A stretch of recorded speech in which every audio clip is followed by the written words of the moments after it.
Welcome to Crunching Tackles, where we break down the hardest hitting social issues in sports. On today's show, we react to McKay Coppins' deep dive into sports gambling, and we also touch on March Madness on the eve of the college basketball national championship. My name is Chad Wiley, and with me, as always, is John Neckersov. And John, I wanted to start today a little bit differently, and I wanted to start by saying thank you because after the first weekend of March Madness, seriously thought that you were going to fire me from the podcast and replace me with someone who actually knows about sports.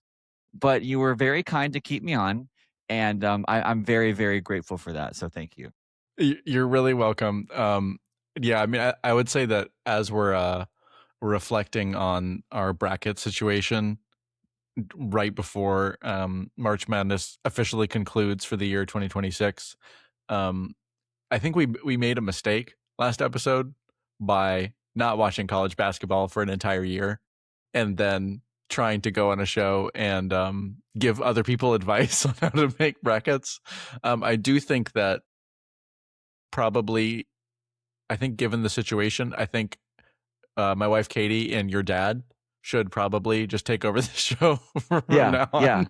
And I think that would be fair, given how our picks respectively in relation to them went. That's my thought.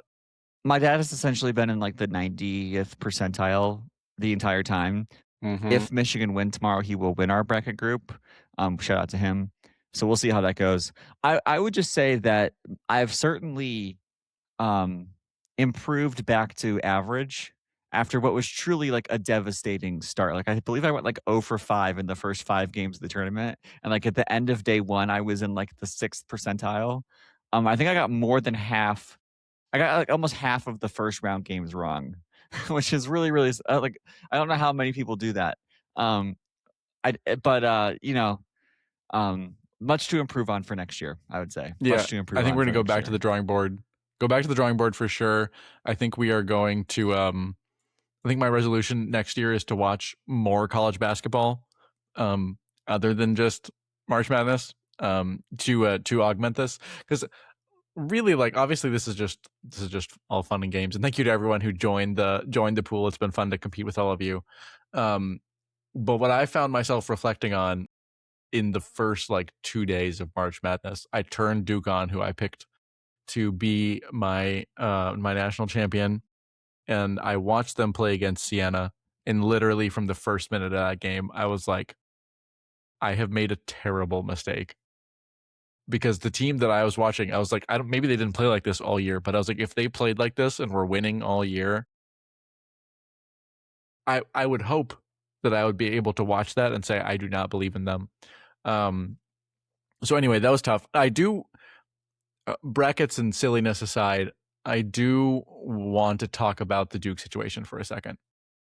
Because Duke is coached by Jon Scheyer, who has been there for 4 to 5 years now since Coach K retired, or was retired by UNC famously in the national championship, much to Chad's joy. And Duke, for the second year running, threw away a big lead late on a huge stage. Last year was I believe in the Final Four against Houston, and this year in the Elite Eight against UConn. They were up almost by 20 points at half, and just in the second half, just completely faded away down the stretch. And UConn made it to the Final Four and then beat Illinois, and are now in the championship game against Michigan tomorrow. We won't, I'm sure, spend too much time on that, given that by the time you're listening to this, it will be very close to game time, most likely. And, you'll know the results soon enough here. But I do think, just like retroactively looking back on this tournament, I don't know, like, how would you rate the job that Jon Scheyer is doing there? Because obviously, like, they've had ACC success and they have had like tournament runs, but I see a team there that just feels, I think it's partially due to the one and done NBA, prospects, but like I see a team there that is just, it feels mentally weak in big spots consistently, and that concerns me. Yeah, I think Duke is in an interesting situation because if UConn win the national championship tomorrow, then Duke will have essentially lost on a miracle sequence to the eventual national champions. That's not a horrible season. Like I think it would be. There's only one school in which this season could even be possibly viewed as a failure for, and that is Duke.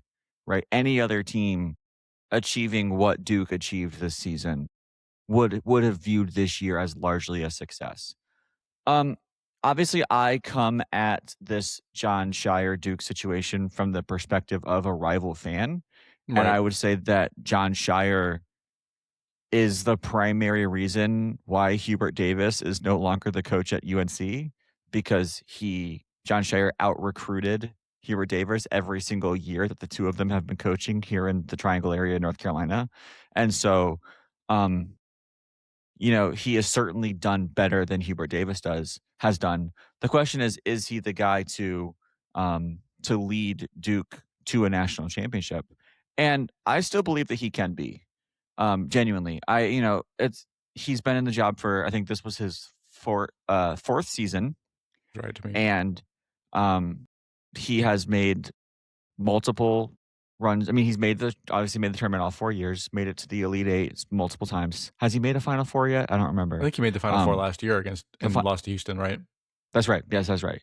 And Yeah. so, like, again, like, Coach K didn't win the national championship every year, right? He was there for, like, 40 years, and he won 6 titles, I think.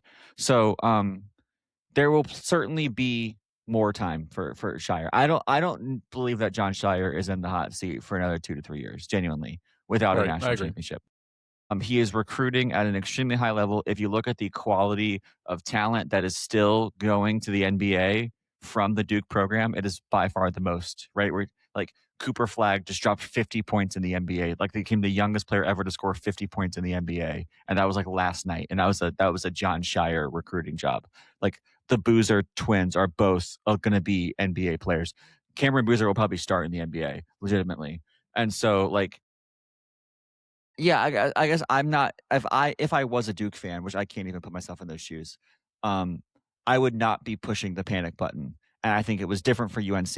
I think UNC felt correctly that they had actually reached their ceiling with Hubert Davis and that things were not going to get better. I think that was the right decision, and I think if I was a Duke fan or more importantly a Duke booster, I do not believe that Duke has reached its ceiling with Jon Scheyer yet.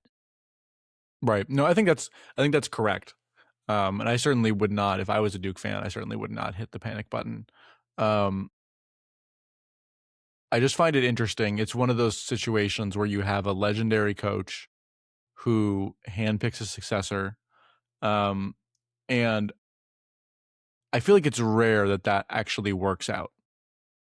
It's rare. Sometimes you have like I think about Liverpool, where Klopp sort of handed the reins to Arne Slot and was like, "This is the guy," and then moved on. And Slot obviously went on immediately to win a title with the squad Klopp put together. But then the wheels are kind of coming off a little bit.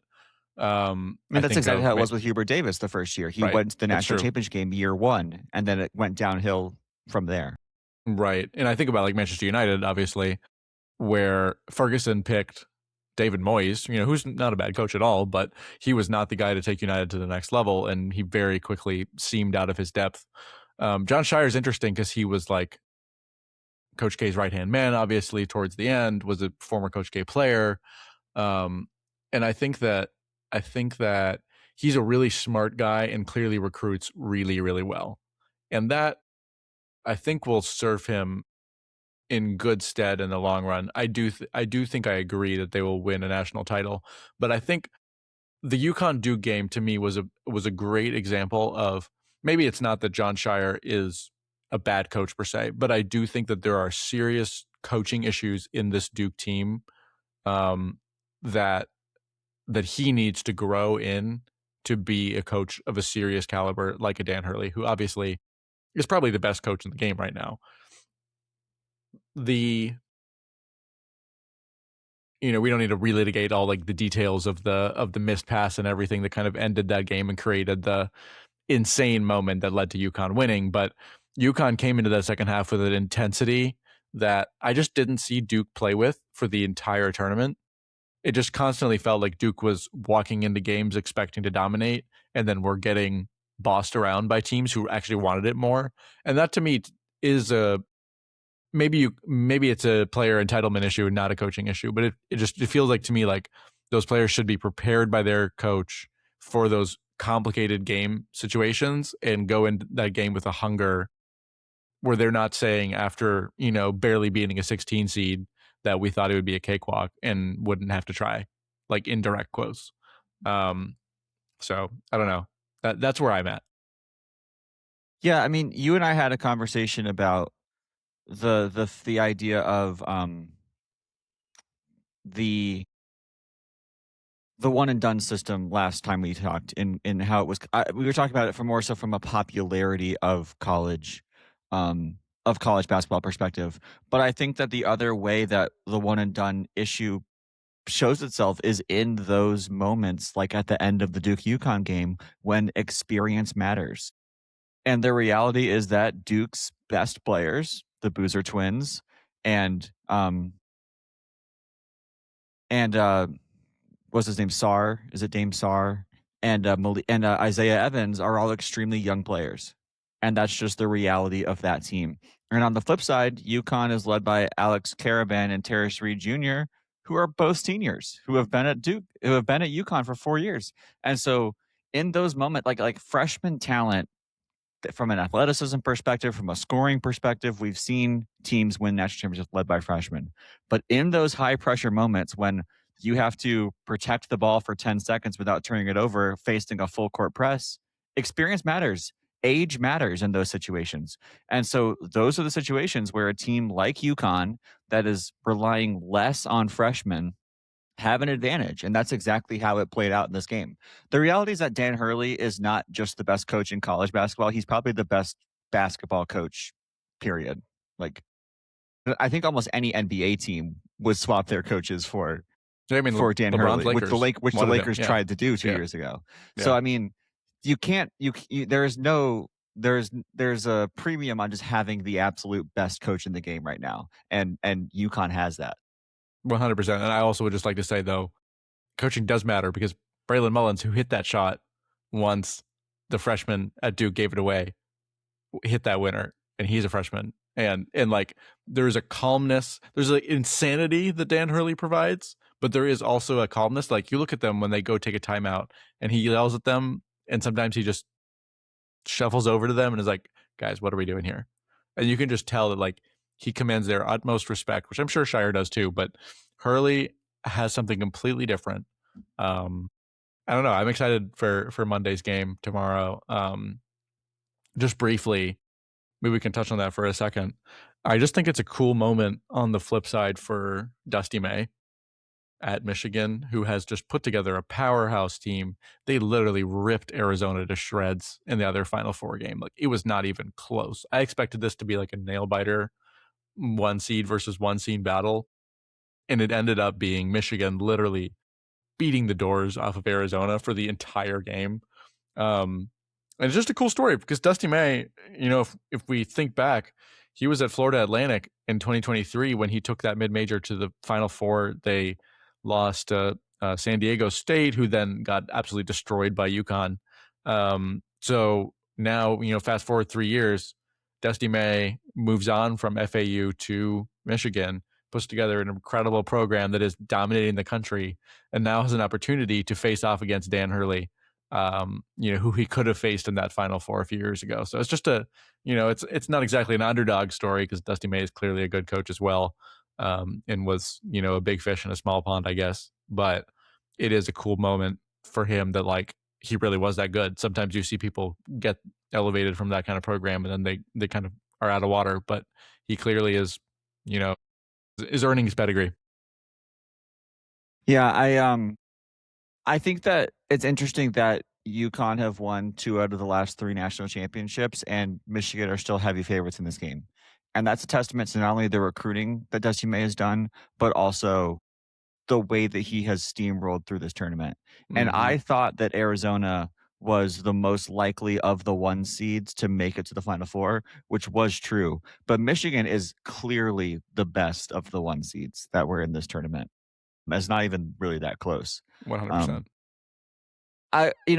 My takeaway, obviously, I'm very, very excited about tomorrow, but my general takeaway on this tournament is that college basketball is still awesome. Yeah, Right? And it is. whether it's whether it is the even VCU beating UNC, but also the Santa Clara, Kentucky game, which was just insane, or the St. John's win over Kansas, or the UConn win over Duke. Like it still has some really incredible moments, and this tournament has had an amazing highlight reel of late game winning moments. I love the difference in the reaction between Rick Pitino when St. John's beat Kansas, and he was just like completely stone faced, and then Dan Hurley was just absolutely losing his mind when UConn beat Duke. Just like a whole bunch of different types of personalities, a whole bunch of players that become obviously household names. Like Braden, like you said, like Braden Mullins, who's going to be a household name now forever. And so yeah, I really, really, I don't know if I'll be able to watch. I don't know if I'll be watching college basketball every night in the regular season next year, but it is just a good reminder that like this time of year, doing your homework and being prepared for this kind of tournament, this is just like one of the marquee times in the sports calendar. 100%. I do think, and my takeaway from this year, which the UConn titles in particular kind of underscored in a different way, because the 2023 was a bizarre year where we had mid-majors really surging. But since then, it's been a steady shift as the NIL money has accumulated and college sports have restructured and the conferences have restructured, that it really does feel like things are changing. And this year very much was that way. There was no mid-major in the Sweet 16 this year. The only double-digit seed that was there was Texas, as far as I remember, who came in as 11 seed because they just didn't perform super well in the regular season. But that's different. College sports are objectively changing, and we are not going to have the same college sports that we had 10 years ago, where a mid-major could go, Loyola Chicago could go on a Final Four run. Like, maybe that'll happen again, but the reality is a team like Loyola Chicago that puts together a program like that will not keep those players. And even if they're super promising and are like on the cusp of building a team that can go to the Final Four, those players will get poached by a team with more money before that happens. And that is what's difficult about college sports right now. But on the flip side, I think that the money that is moving around these big conferences will balance things out between most of these big teams, where we see entertaining matchups between programs that are maybe not all heavyweights, but are relative medium weights in comparison to each other. And I think we will see more good teams where there will be continuous unpredictability in who ends up winning. Obviously, UConn just keeps coming back and back and back, but that's an example of good coaching to me, ultimately, more than anything else. So yeah, I don't think that we can sound the death knell on college basketball, but I will say that I am increasingly concerned about the future of the success of the mid-major in March Madness specifically. I don't know that without a large regulatory change or another shift in the landscape, that we will continue to see mid-major success at the level that we maybe were used to growing up. Before we end the college conversation, do you want to make any predictions on who's going to be UNC's next coach? Great question. I mean, this is one of the three most desirable jobs in college sports. JJ Redick? When Dan Hurley finally takes the Lakers, and then no, that's not happening. I would love LeBron James as UNC UNC head coach. I think he could. I think he'd be a good recruiter. I think he would get stars out to Chapel Hill. Who wouldn't want to go play for LeBron? I like that. I don't know that I have that. a serious. I don't know that I have a serious pick. Do you have someone that you're I just think it's interesting that one of the top contenders is Dusty May. And like, if he wins the national championship, I just can't imagine him leaving. Right? That's just not going to happen. Yeah, why would he? Right. I mean, Michigan is one of the Michigan is one of the 4 or 5 brands in college basketball that can compete with UNC just straight up. Like, Michigan is a top tier blue blood program. I think that it's probably going to be Billy Donovan, the Chicago Bulls head coach right now. Um, the Chicago Bulls are going nowhere in the NBA. Like they've been floundering for 4 years, and I don't think he's happy there. I think he would be a good coach for UNC. Obviously, like if we were going to be in the college world, I'd be looking. I think both Nate Oates and Dusty May have kind of indicated that they're not particularly interested. Nate Oates, I think, if he was made an offer, would have a tough decision to make. I think they just I changed don't his contract though. right. I I think I don't think saw. Dusty May would take it. I don't think he should take it. Um, I think Billy Donovan is probably the best we're going to do at this point. So I would just take it. Okay. Yeah, I think changes are coming in college basketball. Like Coach K obviously retired. Williams obviously did, and that brought on the Hubert Davis change and everything else. Bill Self seems closer and closer to retirement, most likely over at Kansas. So that will be, a program that obviously won a championship, I guess 4 years ago, something like that. But they are potentially close to a change as well. It'll be interesting to see. I mean, Tom Izzo's getting old as well over at Michigan State, so it'll be interesting to see kind of where we go from here.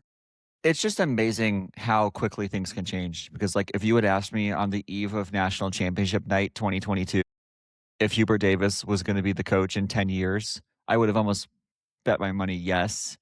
Not only yes, but that we probably would have won a national championship by now. Just after how just the absolute high of that first season was so high that it's really, really, I think in hindsight, surprising that things unraveled as quickly as they did. Right. That was Yeah, 4 it's years interesting. ago. That's crazy. 4 years ago. Anyway. You miss Armando Bacot more than you know. I miss Caleb Love more than I ever thought I would say. No, you know who you miss? You missed that huge, lanky, like ginger guy. What was his Brady name? Manick. Brady Manick. Yeah, I love that guy. Best. He was the best. But yeah, some national championship game tomorrow. Probably tonight when the podcast comes out on Monday morning. But a lot to be excited about. Yeah, we're excited for that. You'll see once you listen if we were right or wrong on that. Just a brief note on the women's side: UCLA destroyed South Carolina in one of the biggest losses for South Carolina in the tournament ever.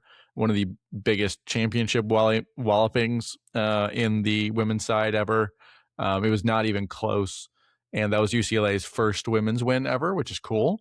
And I don't know, the women's side was interesting. I didn't follow as closely this year, so I don't want to like come after it. Obviously, like I think it's a cool moment. It's interesting to see it continue to kind of develop. I would be curious kind of what the viewership was. The one thing that bubbled up was the UConn South Carolina coaching incident where the coaches got mad at each other over some kind of handshake spat that I didn't follow super closely, but it felt like it feels like there are less like superstar names currently on the women's side, which it felt like once Caitlin Clark and Angel Reese left, it kind of went into the zone that the men's game was in for a couple of years, where there was just like big brands, but not a lot of super recognizable players. So it'll be interesting for me. What I'm most curious about is like, I think the Caitlin Clark experience, where if we think back a couple of years ago, the women's numbers were outperforming the men's, mostly because of Caitlin Clark, but also the Caitlin Clark, Angel Reese, and the South Carolina team that was so dominant coming up against Caitlin Clark just made those numbers absolutely soar, where like people were fascinated. So I'm curious to see, like, are there going to be more players coming down the pipeline that have a similar appeal? Clark is one of America's most recognizable superstars now. Like, she is in ads everywhere all the time. She's everywhere. And that's really cool. But I'm just curious, like, will college basketball on the women's side get that again, or are we going to kind of hit another numerical slump, I guess is my question. So just something to watch for. Nothing that I think is super, super noteworthy in my observation other than that. But I think that was just something that stuck out to me a little bit as I was following along. I think the women's game is genuinely benefited by parity.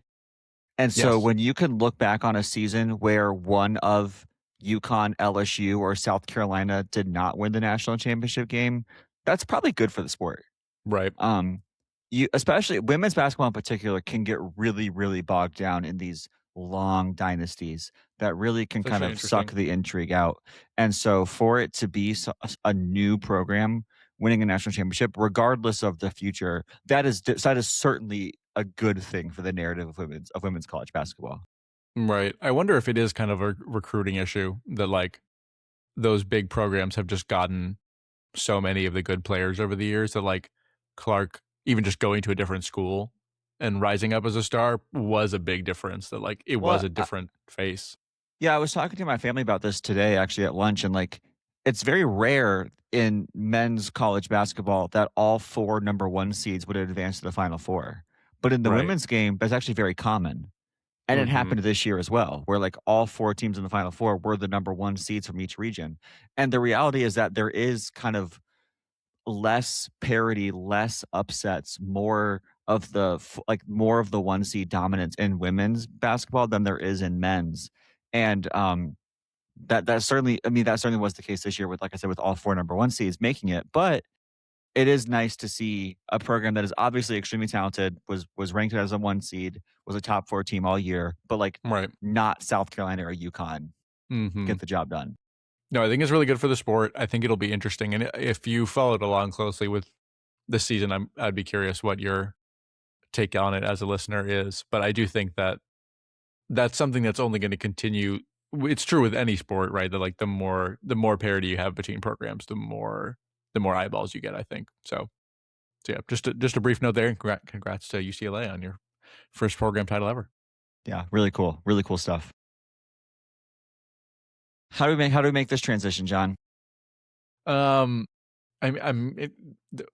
we talk about sports and social issues is what I Yeah. would say, and Yep. sometimes we like to talk about sports, and then other times, what I would say is that athletes um, take the things we say on this podcast about being role models and encouragements to culture and society to think deeply about the world and the way we live our lives, and then decide to ignore all of those things and to do inexplicable, confusing, baffling, and illegal things. And that is what we're about to talk about in this section.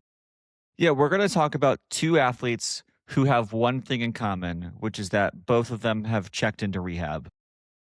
Oh, yeah, I was gonna say we may need to tag on allegedly, but as of right now, they have that. Those are both facts. Yeah, yeah. Do you want to do yours first, or should I do mine first? I can just briefly. So the Los Angeles Rams wide receiver Puka Nacua um, has been checked into rehab. Apparently, he has been for some period of time. Last month, a woman filed a lawsuit against Nacua, who has been very popular, has been an incredible receiver over the last couple of years in the NFL since he debuted in the league, and he's had occasional brushes with controversy. Last year, he went on a live stream with streamer Aiden Ross and basically did an anti-Semitic gesture as like a form of celebration that he was practicing Yeah, Aiden on. Ross was basically like, if you score a touchdown, you should do this celebration. And then he did it on the live stream, and then had to apologize about it. Right, because it definitely like he's like basically mimicking a Jewish stereotype of like Yeah, rubbing his hands together and whatever. yeah, So then he came out and was like, "Oh, I had no idea. That's my bad." But it was just like it was a weird moment where like it seemed like he kind of knew what he was doing. Obviously, all allegedly, but it was a weird situation that he did apologize for afterward. Then last month, fast forward back, the woman files this lawsuit and alleges that he on New Year's Day was like in a car with her, I think, and basically made like an anti-Semitic statement about her who was Jewish, and then bit her in the car. This is what was stated in the lawsuit. Nacua denies this, but it turns out that at the time that she submitted the lawsuit, he was already in rehab and currently is still in rehab. So just a very strange situation. Obviously, fact finding is probably still happening in that lawsuit, and it is still pending. So we can't make any judgments on the relative factualness of those claims. But I would say that he, given incident last year and just the general questions around what is going on in his personal life seems to be not operating in the most professional manner outside of work, I would say. I think that's a Um, fair way to characterize it. and I would say that his relatively consistent connections to incidents of an anti-Semitic nature is also concerning. So those are my two reflections, and I hope he gets some help. Yeah. Yeah, absolutely. Um, this is a topic that I just don't like talking about at all. Um, My which apologies. is I was just absolutely shocked when I went on my phone and saw that Tiger Woods had been involved in another car crash. And of course, as the details started to trickle into the news networks, it was clear that this was an incident in which Tiger Woods was either distracted driving or was impaired or potentially both. He was the only person in the car that rolled over. He was the only person who um, was involved in the accident. Thankfully, he did not sustain any injuries. But of course, like now on the internet, there's a lot of body cam footage of what happened with Tiger. He was arrested. He was charged with I believe a DUI as well as a failure to comply with a lawful command, which was to take a drug test, which he refused to take at the police station. Um, just to briefly explain, according to what we know so far, what happened, Tiger Woods says that he was looking down at his phone to change his music when a landscaping truck with a trailer stopped on the road and was turning. And so while he was changing his music and looking down, he kind of like went off the side of that, went up onto that trailer and then rolled his car over. Um, he blew triple zeros on a breathalyzer test and was deemed to have not consumed any alcohol. However, he did refuse to take a drug test, and he did have some prescription medication with him in his vehicle. He also did say to the officer that he was looking down at his phone to do something with his music at the time of the accident. So, my he has also gotten permission from a judge to travel to a rehab center, which is what he's going to do. It seems like he does need help with his prescription painkiller dependency. And obviously, like this is a week before the Masters that we're talking about this, so it's just not not fun. None of this is Right. fun. What I would just like to say, and like what I think is getting lost in this situation, because a lot of time has gone by, but like if we talk about just since 2021 when he had his previous car crash, Tiger Woods at the time of that car crash had emergency surgery on his leg with multiple broken bones. He also had to have pins put into his foot and his ankle. He had to have a bunch of muscle removed to remove swelling and pressure. Then he had an ankle surgery in 2023. Then he had a back surgery in 2024. Then he ruptured his Achilles in 2025. Then he had another back surgery in 2025. And now he's had this car crash. And this is just a man whose body has taken him through a physical toll that is completely unimaginable to 99.9% of all human beings alive. And so I have a lot of sympathy for the reality that I'm sure that prescription painkillers is just a really, really significant part in how he's able to, like, physically live his life on his feet. Like, his body has been through so much, and it seems like his reliance on prescription painkillers has become a dependency. That's certainly true. Certainly, he should not have been driving that car. He's rich enough to pay for a driver. He should just have. He should never drive a car again. If I could say one thing to Tiger, stop driving cars. Pay for a Literally. driver. You can do it. But like I really do feel like, like this is a man whose body has caused him just an insane amount of suffering.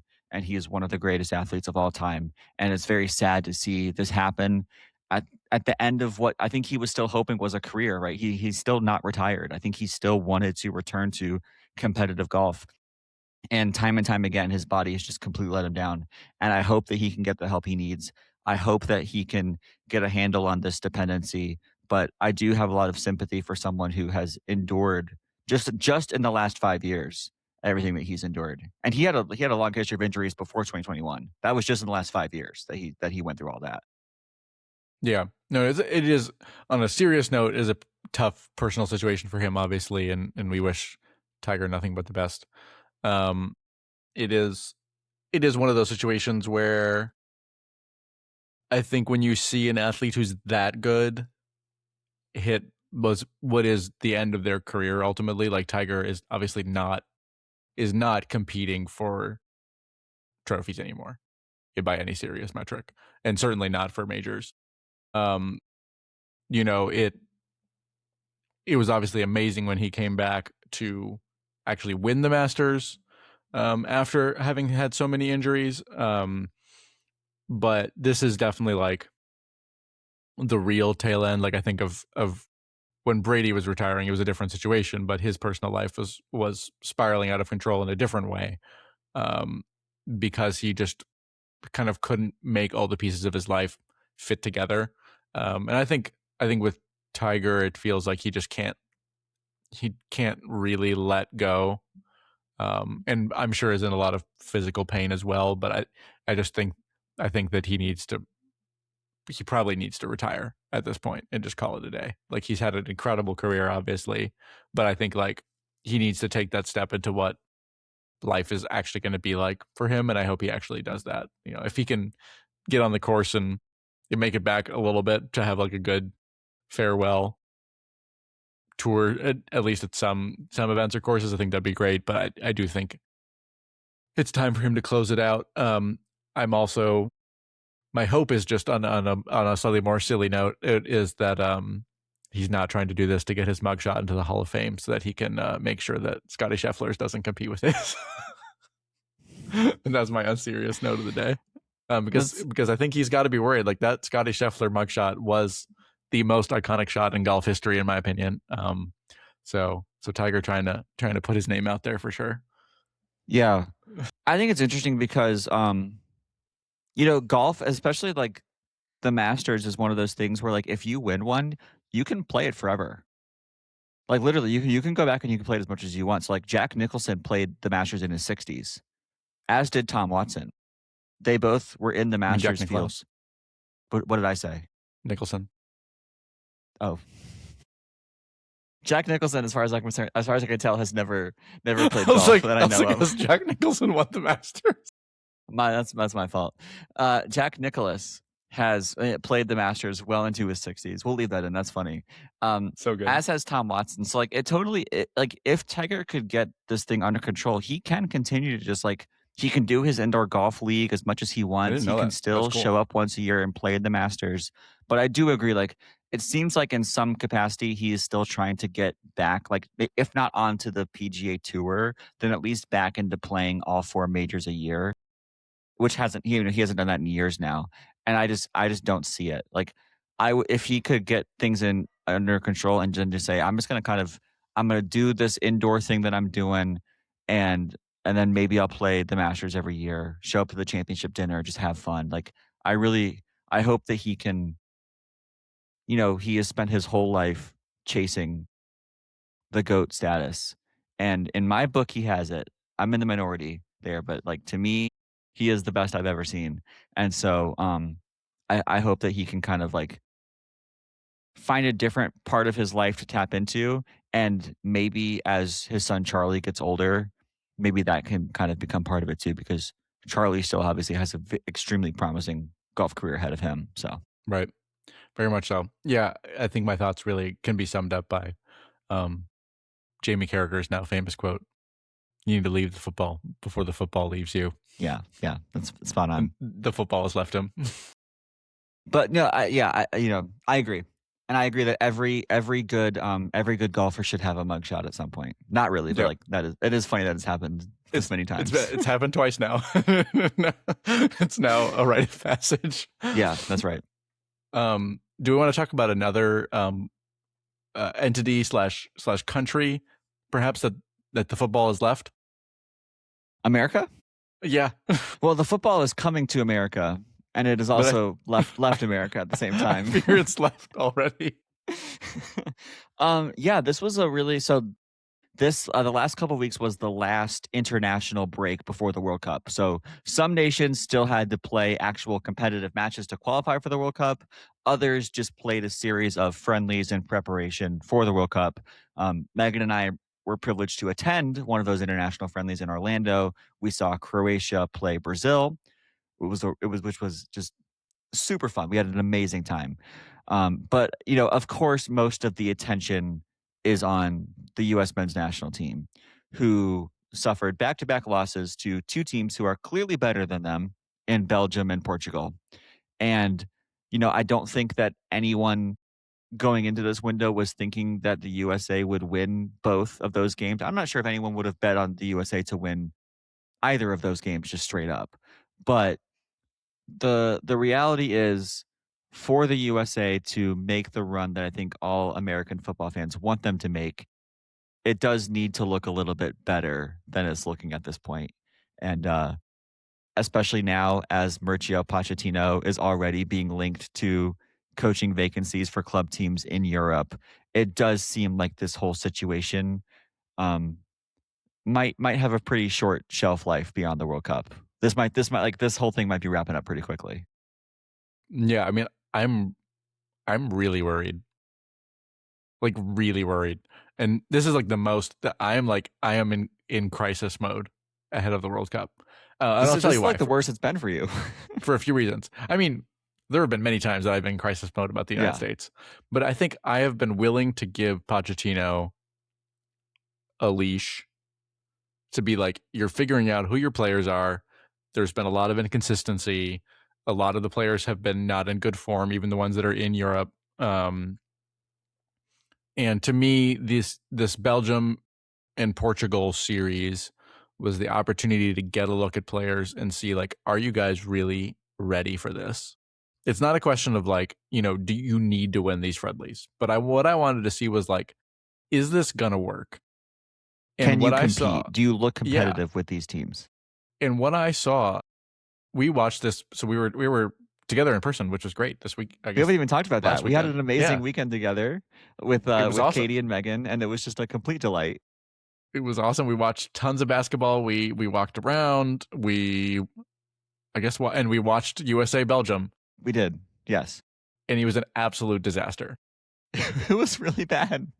It was 5-2, and then we went on to lose 2-0 to Portugal later that week as well.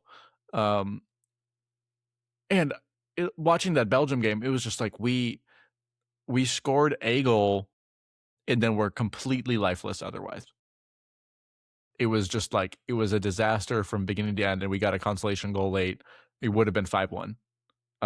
They were cutting us apart. Like, the defense just completely disappeared. They were just slicing through our team at will in that second half. It felt like every single time that they wanted to score, every time that they wanted to move the ball forward, there was just acres of space everywhere. Our front line did not look good. Our midfield was not competitive. Defense and keeper were disastrous. Yeah, every single phase of play was horrible. It was like watching Arsenal over the last 2 months, but with don't do this to players yourself. who are 25% as good. Genuinely though, it was the same experience. I saw players get on the ball and just have no idea where to go every single time. And that is really concerning. I didn't see cohesion. I didn't see intensity. I didn't see aggression. We have 2 friendlies left ahead of our World Cup opener on June 12th against Paraguay. We play Senegal on May 31st, and we play Germany on June 6th. Portugal and Belgium are both number 1 seeds in their groups. They are expected to go through for sure. And ultimately are good teams. Belgium is not the team that it used to be, but these are still ultimately serious European teams. Portugal goes far in European tournaments, and they are just not on our level in a non-complimentary way to us. But I finished this game window worried because the final European places in the World Cup were set, and Turkey made it out of their playoff and are now in our group. So our group, Group D, is US, Paraguay, Australia, and Turkey. And according to FIFA metric rankings, or at least by some metric rankings, we are the worst team in that group now. It goes from a team of like a group of like sort of middle of the road teams that were like, could lead the pack on to all of a sudden with Turkey in there. Like we could lose to Turkey, draw both other games and go out. Yeah, it's interesting because we're not playing a team like Brazil, where I would almost guarantee a loss, but we're also not playing a team like, I don't know, like Cabo Verde, where I would guarantee that we would win. Like it's almost the perfect scenario where any outcome is possible in any game. There's a totally reasonable chance that the USA could win all 3 games and easily win their group. There's also a very serious chance that we could lose all 3 games and crash out miserably. Like both of those scenarios seem equally likely. On balance, our players can win that group. But that's what concerns me is like I don't see the players playing together in a way where I'm like, yeah, we got this. Yeah. I do not Yeah. believe in this team. Yeah, I don't either. And I think it's so interesting to like you were watching USA Portugal while I was at Brazil Croatia. And to see Brazil was an eye opener in person because there were so many players who could just go and make something happen. Like I saw Vinicius Jr. in person for the first time. That was a really special experience. He is as He's good, good. as Yeah. advertised. Like I saw like they have a guy who plays I don't even know where he plays. His name is Luis Enrique. He's fairly new, I think fairly new to the Brazil team. He doesn't play in a major European league, but he was excellent. And like obviously Mateus Cunha, who I love at Manchester United, like he can make things happen. And what Brazil have done really well is they have blended experience with newness, right? So like you still have Marquinhos there, you still have Casemiro there, you have a very experienced goalkeeper situation with both Ederson and Allison on that team, but you're mixing it up with these new players. You have a 19-year-old phenom in Endrick. You have new faces coming into the mix like Luis Enrique, like Danilo, like Vinicius Jr., like Rafinha, and because you have talent, you went and got the best manager available. Not Mauricio Pochettino, you got Carlo Ancelotti. Like that is a capital M manager. Like that is one of the best top 3 managers in the world right now. And so, and just watching that game in person, you could tell like that team is going for it and they're ready. And the USA does not feel like they're going for it and they don't feel like they're ready. No, they're not. And I mean, also just a brief note, Luis Enrique plays for Inter Milan, so neither of us knew, but he is I guess he's a less fully well-known player, but does play higher up. But that's a brief tangent. Brazil is interesting to me. I think you're 100% right that the USA has a few good players, but not a lot of brilliant players, and they don't have like tried and true winner experience, and that is kind of what you need. I think about even like that 2014 team that wasn't perfect, but it was that Jurgen Klinsmann team at the Brazil hosted World Cup, and that team progressed out of the group if I remember correctly, and well, yeah, that was the team that lost to Belgium in extra time. I don't know. I know you weren't super into soccer at the time, but like, do you remember that game where Tim Howard made like 15 saves or something? Was that 2014? Yeah. Yes, I Yeah. do. So that was a big deal, right? And that was a team that like it was not perfect. It didn't make it all the way. But it made it to one round and I mean, like it made it out of the groups. It put in a fight and that was enough to like tell us like, yeah, this team is fun. It has people who can like make a difference. Tim Howard was amazing. That was still the Dempsey era, I'm pretty sure. Like there were players who were like genuine solid players who could also like change a game in an instant. Michael Pulisic can't. Bradley. Yeah. Yeah. Bradley Landon had that Donovan. experience. Well, Donovan didn't go, I don't think. which was controversial. Josie Altidore. Sure, yeah, totally. Yeah. Yeah, I'm pretty sure if I remember correctly, Donovan was omitted, which was very controversial at the time. But either he fell out with the coach or was too old, or I don't remember exactly. But that team was not a perfect team by any means, but it was a team that could compete with good teams.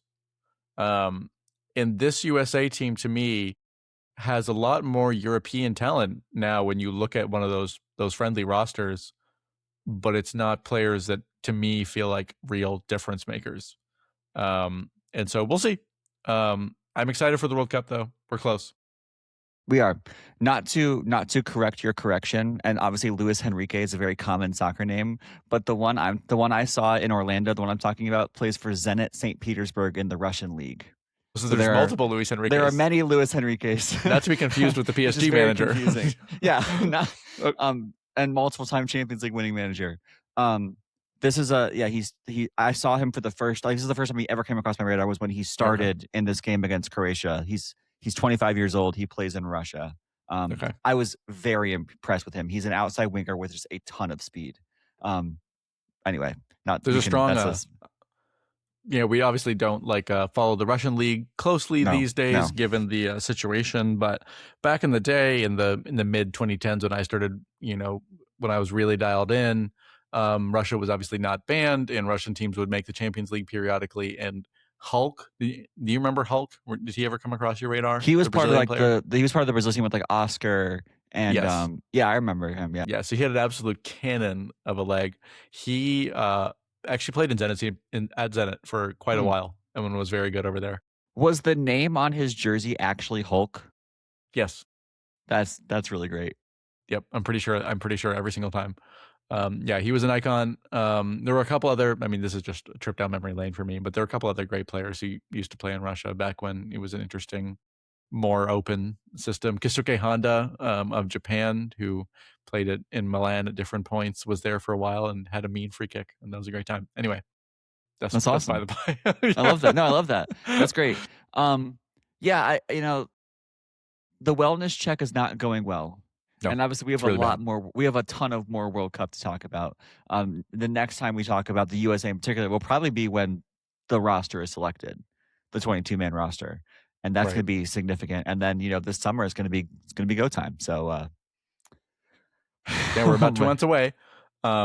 Briefly, I just want to mention other big items of note. Japan beat England in their friendly, which again, friendlies don't matter, but England feels like they have the same problems they always do. I don't expect them to win. I think they could be running into a Belgium scenario where they had a golden generation and that window is starting to close. We will see what happens, but my hopes are not strong there. Italy missed out on the World Cup again, knocked out on penalties by Bosnia and Herzegovina after a bizarre decision to give away a red card, tackle, and then just a disastrous penalty shootout. And Italy misses their, third straight World Cup. Yeah, the last time they went was in 2014. That's shocking stuff. That's really shocking. I believe that both the manager and I don't know if it's the president of Italian football, multiple people have been fired or left since this lost. Italy is in crisis. And it's funny because they won the Euros in 2020. Yeah. And yet here they are. So just a weird situation over in Italy. And also Gianni Infantino said Iran will play in the World Cup. Interesting. Just a note. I don't know that's he's in charge of that. I wonder if his new boss Donald Trump knows that or not. Yeah, clearly, given President Trump's Easter tweets or truths, I don't know that I would be so confident about Iran playing in the World Cup. Do you want to get into that more specifically, or probably not? We have gambling to talk about, Chad. Yeah. I asked everyone on the pod to do some homework last week, which was to read McKay Coppins' article in The Atlantic about his year as a sports gambler. And I hope you all have done that because John and I want to take 20 minutes and actually talk about this in some specificity with some detail. What was your first impression when you came across this article? I think this article is really interesting. So a few I guess, items of note. So again, he's an Atlantic writer. He is a practicing Mormon, which bans sports gambling, which was a new fact. I didn't know that. But he basically, through his priest or whatever the Bishop. title of his cleric is, got permission through this work-related purpose to basically be given work money to the tune of $10,000. The Atlantic gave to McKay gamble. Coppins $10,000 to experiment with sports gambling, and they said that they would split any winnings with him 50-50. That's the premise of this article. Right. And so he was not on the hook though for any losses. Is that right? Correct. That's correct. Because didn't he ends up losing money, right? Is how it ends. Yeah, he ends the year like minus $5,000 basically. Right. So does the Atlantic like just foot the bill for that basically? Like, yeah, because they end up paying $15,000. Right.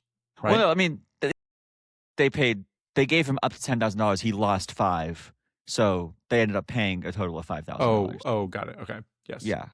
Okay, I'm tracking. So yeah, so he goes on this year-long experiment. And if you think back, if you listen to this show for a little bit, we did a couple specials on sports gambling probably a year and a half ago, that were in part inspired by a similar journey that our esteemed host Chad Wiley went on, that honestly, on a more limited scale was very similar to the experience that McKay Coppins went on. So I think we need to harken back to that a little bit. It's a bit of an exaggeration to say that I have experience in sports gambling. I had one weekend of minimal sports gambling. But it was experience gambling on sports. But I do think that, like, if you listen to those episodes, we did chronicle at the time what it was like for you to even try, right? We talked about the frustrations you experienced, the fascinations you experienced, and ultimately I would say the very strong stance against the institution that you took once that experience had finished. And we talked about it extensively. Obviously, we've talked about it many times over the last couple of years.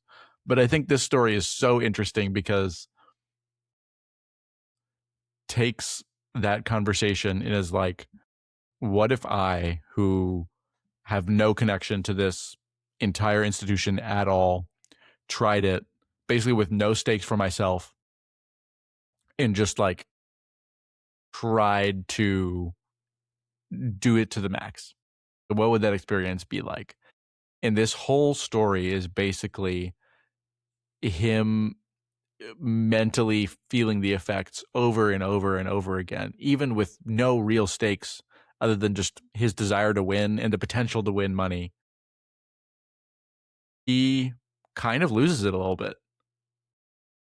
And I think it really is fascinating, and there are so many reasons for why, but that's kind of my initial impression. What did you sent it to me, I think, originally. What did you think as you read it? No, I thought it was interesting because like there are so many pieces, like so many similarities, I guess, between the experience that he had and the experience that I had. Obviously, he did it for multiple months. He did it with significantly higher financial amounts than I did. But, this is I think what's fascinating about it is that McKay Coppins describes himself as not an addictive personality, as generally anti-gambling, obviously religiously anti-gambling. And spoiler alert, but this article ends with him having to put himself on a voluntary self-exclusion form at the end of this because he's worried that he's going to keep gambling after the experiment ends. Like, it is a complete descendancy into madness. And I think it's very helpful, and I think it's very courageous for him to like put his own life kind of on display like this. And this has become like one of the most talked about pieces of journalism I've consumed in the last year. Like the Dispatch did a podcast about this. I've heard lots of different people talking about this story in my own personal life on podcasts that I listen to. It's fascinating. I want to talk about, I think, some of the things that he identified about gambling that are similar to, I think, what is true and also the experience that I had. But I think my first impression is that, like many addictive substances, it starts with people who believe it won't be me. And McKay Coppins was that way, and I was that way.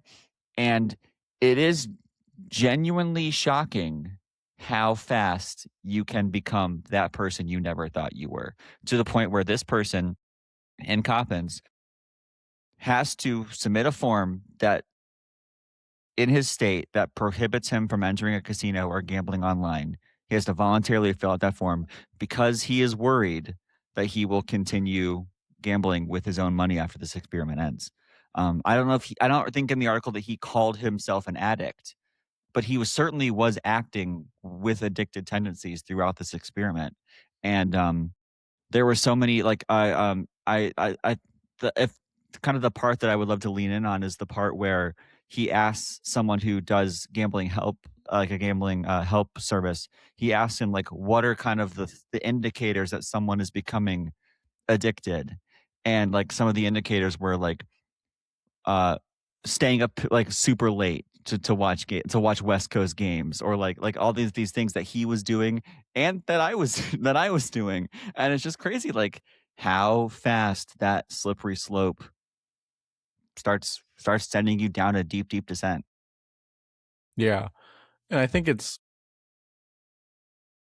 there are obviously people, and he calls this out, there are obviously people who are successful, relatively speaking, in sports gambling. Like that is a reality. And I think that that possibility is why sports gambling is popular.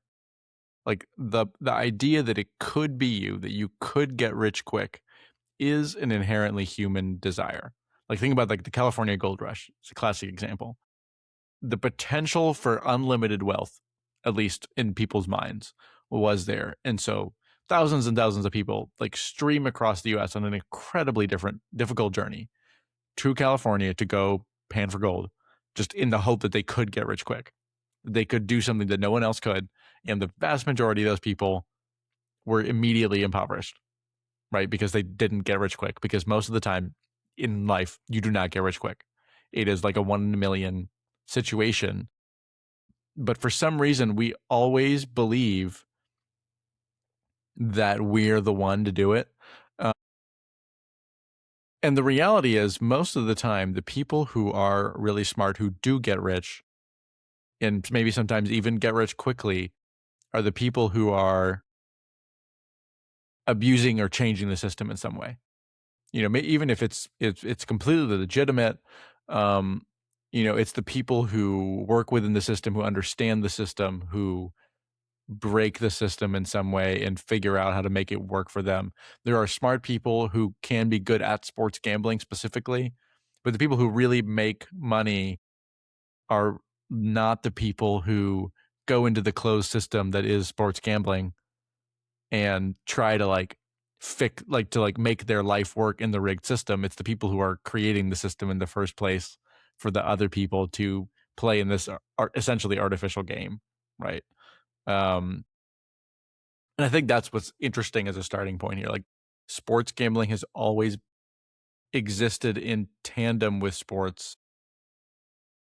I think because it like we have the desire to predict what's going to happen with sports. And like it's such a human desire, whether it's like literal chariot racing in ancient Rome, or cockfighting, or you know, American football or whatever.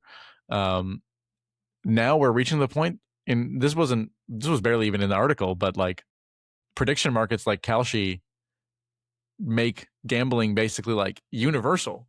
We can gamble on everything now, and Yeah, it's just it's and crazy. it invites insider trading and corruption in a way. Yeah. I want to talk about that at the end. I would like to talk about that. To me, I think at the surface level, what this article communicates to me, and this is something that like I feel, and something that like David French talked about when he was reacting to this podcast on the Dispatch podcast, is the idea that unlike playing the slot machine at a casino, or unlike buying a lottery ticket, even a casual sports fan can convince themselves that sports gambling is something they could be good at, right? Like because you watch it, you listen to people talk about it, you think you know something. Like every sports fan thinks that they're really smart about sports. Um, and because of that instinct that we all have, we think that's I think almost any sports fan thinks, "Oh, I could make money sports gambling. I would just naturally know which side to take the majority of the time." And that's not true because the smartest people, like you said, are the ones who are setting the odds. Where they're the ones who worked for DraftKings. They're the ones who work for FanDuel. They're the ones who are manipulating the system. And I think the article touched on a little bit, and something we've talked about as well is that like where is the edge in sports gambling is actually not on the NFL because that's where the most of the money is, and so that's where the the the odds makers are investing the most into getting the odds perfect.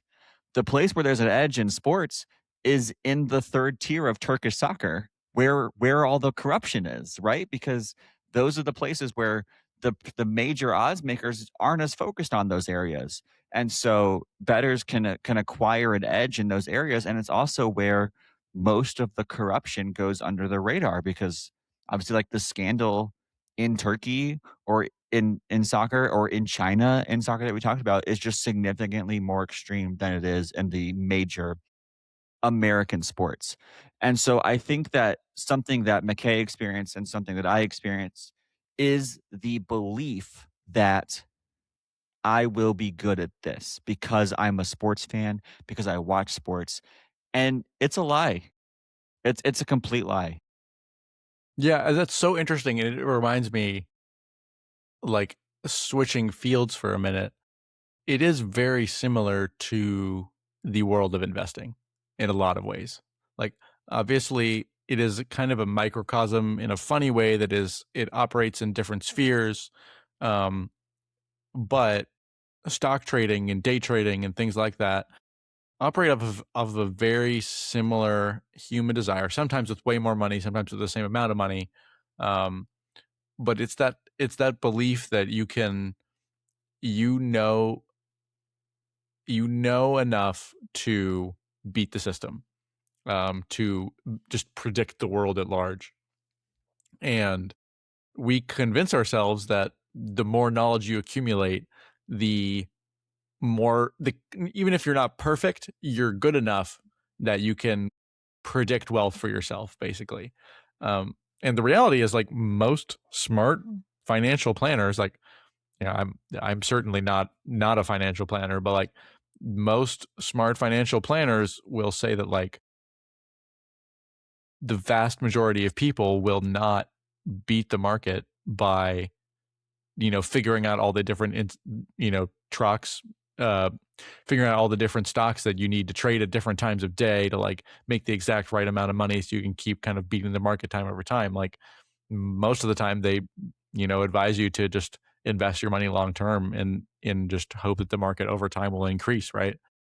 Kind of similarly here, like it's a very similar principle that you trick yourself into thinking that like I can research enough and learn enough and know enough just by being me and being smart enough that like I can make these decisions that these experts who are also predicting are also not able to do. Like our March, I think the brackets with March Madness is a much smaller but hilarious example of what this is like. Like you and I maybe don't pretend to be college basketball experts, but like we come in with sports knowledge, and plenty of college basketball experts come in with sports knowledge and are like, "Yeah, I'm the guy. I know what's going on." And the vast majority of the time, every single one of those brackets gets busted, no matter how much basketball these people know. And to me, like that is a perfect example of exactly how difficult this is. Yeah, and it's something that people think that you can like McKay talks about all of the time he spends consuming media, like listening to podcasts about fantasy football and so like it's something where like you think that you can improve at it and like actually do your homework to get better at. He talks a lot about like just the amount of time that it consumed, how quickly his family went from kind of like, oh, this is a fun new hobby my dad has taken up to like genuinely like resenting the fact that he was doing that. I think it's interesting that and like again, courageous that he was willing to share that, but like the strain it took on his family. He talks about like hiding in the kitchen pantry, placing bets because he's scared that his kids will see it. He talks about his 6-year-old knowing what prop bets and multi-game parlays are like at age 6. And it's just like it's a whole crazy ecosystem that doesn't just impact you, but it impacts the people that are around you. It impacts so much about his life. And again, it's one of those things that like if I had continued past 3 days, like who knows where I'd be genuinely. Even though I come on this podcast and I'm very anti sports gambling, like all of the tendencies that McKay was talking about, I'm fully capable of having those tendencies in myself. Like I think we all are, and that's Mhm. another fascinating part of this. I would love to talk a little bit about something that McKay didn't talk about with you, John, which is prediction markets.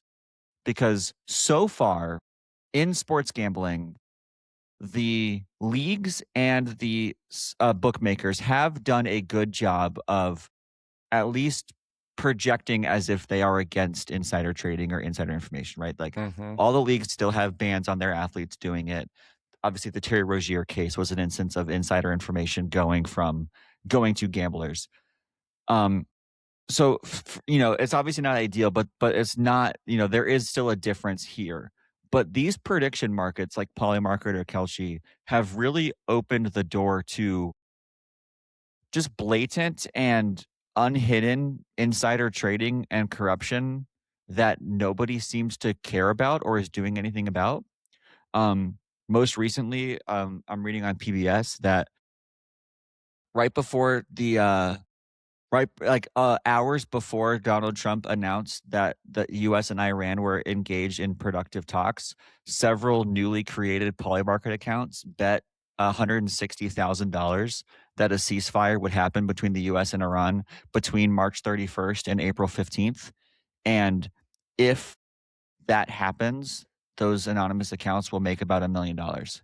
So again, I can't prove that those are, White House people or people within, but this is not the But it's only time possible. this has Yeah. happened. The same thing happened before Venezuela. The same thing happened before the strikes in Iran, where these few anonymous accounts are betting huge amounts of money on events that literally happen hours later.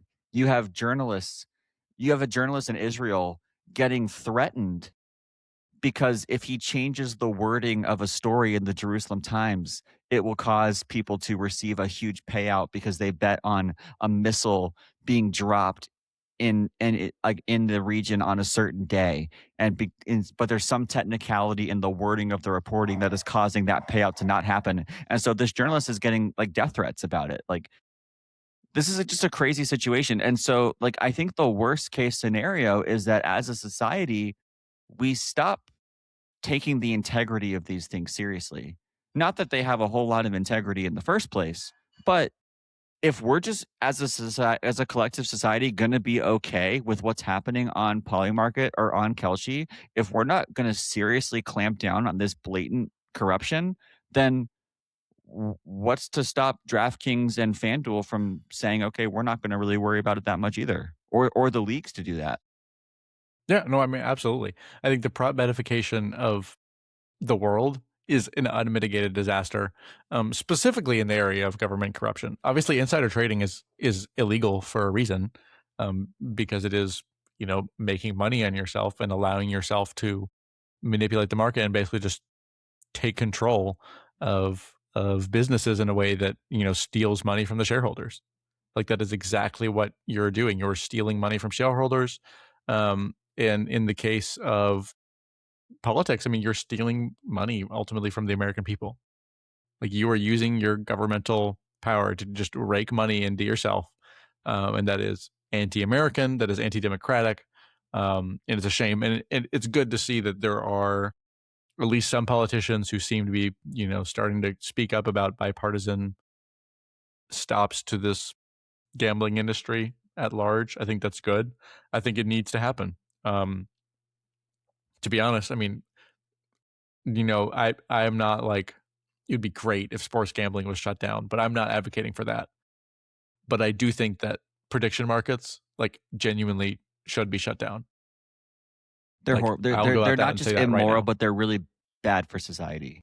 Yeah, like there's no good. I've said this about sports gambling, but there's zero good that comes out of prediction markets about real world events.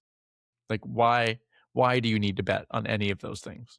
Like genuinely, what is the point? Yeah, I completely agree with It's you. just it's shocking to me, and it is an example of like how little these industries care about you, the person. Like, they do not care, and Yeah, that's a real problem. yeah.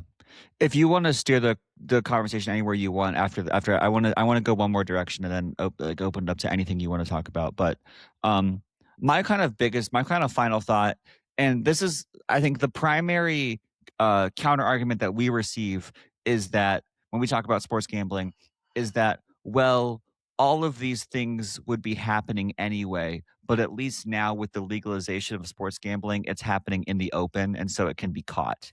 And that's something that the leagues tout. Like the leagues are actually touting the amount of arrests and that have happened, the amount of suspensions as proof that this is working, as proof that by legalizing it, we are more able to shed light on the corruption, stop it at the root, and fix it. That's something that McKay deals with in his article. I think that's a significant counter argument that you and I have received as we've been dialoguing about this on the podcast. Um, I guess, like, what do you think about that as a counter argument, and how would you respond to it? Yeah, I mean, it is a good question, and I would say that, like, if you regulate it more than it currently is, that ultimately will be a good thing.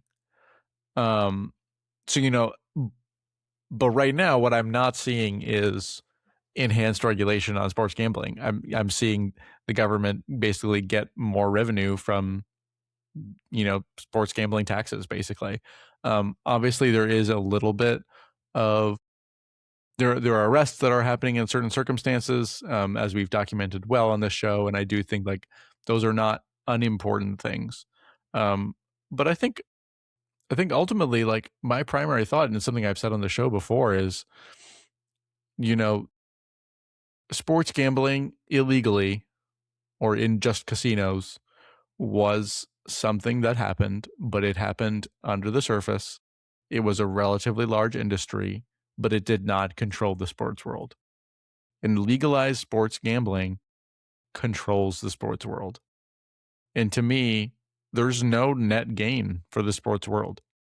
The only thing that happens is more money that is piped into these sports books' pockets and, more money that is piped into the leagues. And that doesn't benefit the fans.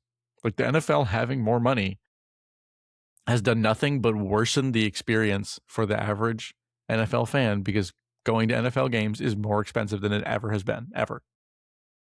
And like, you can't convince me, like, if you want to make a business argument for why sports gambling benefits the NFL, like, to a degree, you can sort of make that argument that you make Roger Goodell more rich, right? But I think there are zero arguments you can make that sports gambling make the ultimate experience of any sport better for any fan. I feel very strongly about Yeah. that. I don't know. What do you Yeah. think? No, I agree with you. I think, like, there's a libertarian streak in me that says, well, maybe it's okay, like, if in a vacuum, DraftKings and FanDuel or BetMGM can be legalized, maybe there is a world in which that's okay, but I think that the mistake that the lawmakers made at the time that they legalized sports gambling was by allowing the leagues and the media companies to be in partnership with the betting companies. That is the most significant problem with what is going on right now. If if DraftKings was happening off on the side and it was completely divested from any league or media interest and fans could do it off on the side, but but the leagues had a very explicit zero tolerance policy, and not only a no tolerance policy, but they weren't in sponsorship with the, like, if they were not involved at all, if there was no commingling between these two things, I would feel much more comfortable. I still wouldn't like it, but I would be more comfortable with something like DraftKings existing. But this melding between gambling companies, TV companies, and the actual sporting leagues is not only causing like immoral and illegal activity, but it is ruining the integrity of sports. It is, and that's I think that's something else that McKay Coppins talked about is that like we now have situations where the majority of Americans believe that sports have lost their integrity, or that sports are have like that the integrity of sports is going down because of sports gambling. If that trend continues, sports will be ruined forever. Um, and s and that's, like that's what the American people are thinking right now, that it is that the integrity is going down. And so, um, I don't know if we talked about this story in particular, but I saw that, like, Amazon Prime is now going to be integrating betting into the Amazon Prime app so that while you're watching a game on Amazon Prime, you can click a button without even leaving the game and place bets on it or follow your bets in real time. That's the most dangerous thing. That and the fact that the leagues are in partnership with them as well. Like this is where the majority of the problems are. So in if I was czar of America, there would be no sports gambling. But even if there was, but it was not happening this way, I think there are ways that it could be better. But my fear is that that ship has sailed, and that by not making that line at the beginning, it's kind of too little, too late at this point to fix anything. Yeah, I think the only hope for sports in relation to gambling would be a very significant governmental intervention because the leagues are not truly benefited by removing money. Like in their from their pocketbook perspective, them getting rid of sports gambling is removing money from their Right. pocketbooks. Which is why they never should have been allowed to benefit in the first place. Right. The fact that now we're here means that like the leagues will not they will not regulate themselves. So the question is, in this situation, is it the government's job to get involved specifically in regulating sports? I would say that like the government should be regulating prediction markets, just like it um, regulates the stock market generally. Like I think that is important because people do overreach. I'm not that much of a libertarian, even though maybe I have some beliefs. Like ultimately, a completely unregulated market, in my opinion, does not benefit business competitiveness, and it does not benefit shareholders in the wilder public. And that's definitely true in sports, especially when we think about sports as not just a commercial enterprise, but also a community institution. And I think that matters. Mm, I think sports is more commercial than it's ever been in human history. It's more global than it's ever been in human history. It's more big business than it's ever been. Um, and that brings fun to us, that lets us watch sports in different ways than we ever could before.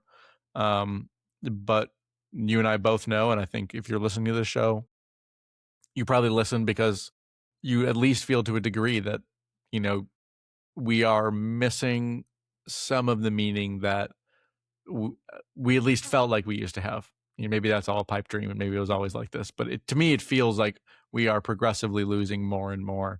Even when we just think about the price of sports, like the ability for a normal fan to go to a sports game, as we've cataloged well on this show, has gone dramatically down over this century. And that's like what sports are all about: is being there in the mix in real life, not on TikTok. and and that experience is harder and harder to get. The experience of following your team is harder and harder to get. The people who would benefit are the people who own teams, the people who own the league, people who own sports book.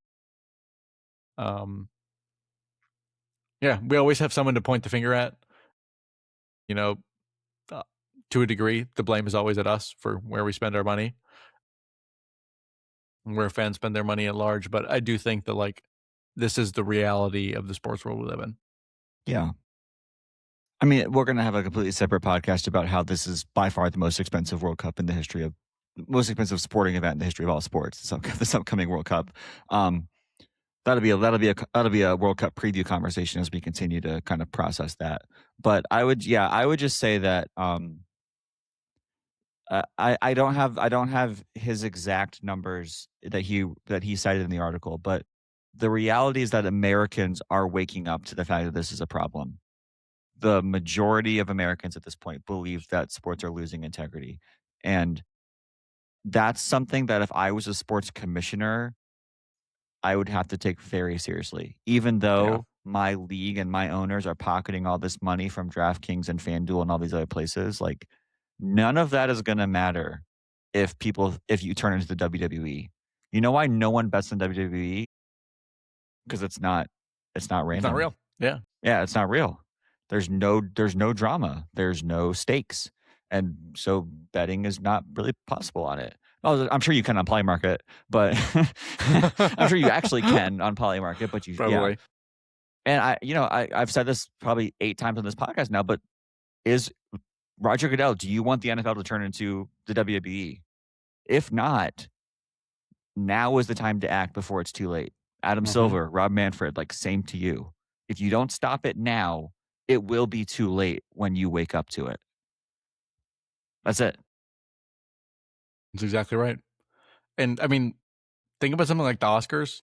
This is a tangent, but like the more money that's bettable on something like the Oscars, the more that, like, think of all those Academy voters who are just like not fully random people, but like those people can be incentivized to, if someone finds out what the results are, to leak those, like, or Yeah. bet tons of money. Like Yeah. there are so many places where when you expand it out into the broader prediction markets too, like it's just, there will be dire consequences in the long run for so many social institutions if we continue down this path.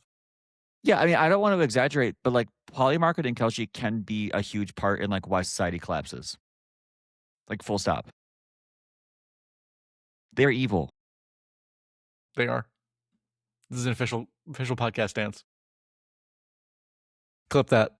Yeah. Yeah, evil. Um, what an optimistic pod we've had. We've really we've just brought the good vibes yet again. Um, That's we why we're here. Yeah, yeah. Anything else that you wanna do before we get out of here? I'm trying to think if there's another doom and gloom topic I can bring up to conclude things. You know what's not doom and gloom? Mm, Going to space. yeah, Going to space is that's right. awesome. That's right. Um, Whether you're at the cinema watching Project Hail Mary or whether it's the actual Artemis 2 rocket, in the year of our Lord 2026, space is back. Space is Space so has never back. been more back. I mean, literally in 50 years, space hasn't Yeah, been more back. yeah, I think they're going to go around the moon tomorrow. I'm pretty sure is on April 6th. I think is correct, somewhere around there. So our brave 4 astronauts are almost there, which is very exciting. I think we're going to have boots on the ground in the moon uh, soon. in a few years, probably, Next which step, is exciting Mars. for me. Um, if you don't like space exploration, at me in the comments, but I'm a firm proponent. Yeah, yeah. Thank you for turning this pod around. Thank you for bringing the Yeah, vibes back. nothing makes me Space more is back. optimistic about humanity than going to the moon. Yeah, yeah. To be honest, I think it's awesome. I really do. Like, I think it is an amazing thing that we're doing, and I think that we should all be talking about it and watching it and supporting it. I would way rather spend billions of taxpayer dollars on that than like prediction markets or Mm. whatever. I don't know. Yeah, I agree. I agree. That's a good take. Very strong of you. I think all government official winnings that are made on prediction markets that are being done illegally should be confiscated and given to NASA. That's my belief. I agree. I really do. That's all I've got. Yeah, thank you guys so much for listening to the pod. John, thank you for making the time to squeeze this in on the night of Easter Sunday. Yep, For we're here. making time to make this podcast happen so that we can bring some content to the people. I hope that you all really enjoyed the national championship game here on Monday. Most of you listening to it will probably be today. And next weekend is, of course, just one of the most important weekends of my life, which is Masters weekend, and cannot wait for that. And yeah, I mean, we're in a great time. Baseball is back. You and I mean, Formula One is in full swing. Things are going really really strong on the sporting front. And as we now are in April, and we are now less than 3 months from the beginning of the 2026 World Cup, this podcast is about to hit like full go mode. And We've been teasing it for a long time. I'm working on a very special World Cup. We're actually working on two very, very special World Cup related projects that we cannot wait to do in the lead up, as well as, of course, previewing the actual tournament. And I would just say now is a great time to be a subscriber to Crunching Tackles and to be sharing it with friends because, in many ways, like I believe that this year is going to be a year that we really take the next level in terms of what we're doing. I think so. I think we should consider doing weekly during the World Cup. I think We'll we discuss I think more, we have but to. I I think we think we need to. absolutely have Yeah. to. Yeah. Well, we're excited to That's bring it. more to you guys. It's going to be a great year. Please subscribe. Please share us with a friend. Please comment any thoughts or reactions. We'd love to dialogue with you in the comments. I hope that you all are enjoying as well the vertical videos we're doing. You can of course comment on those and tell us why we're wrong, hopefully, or right, but wrong too. We love that too. And until next time, we hope that you all continue to be well and be safe, and we'll talk to you later. All right. Cheers, guys.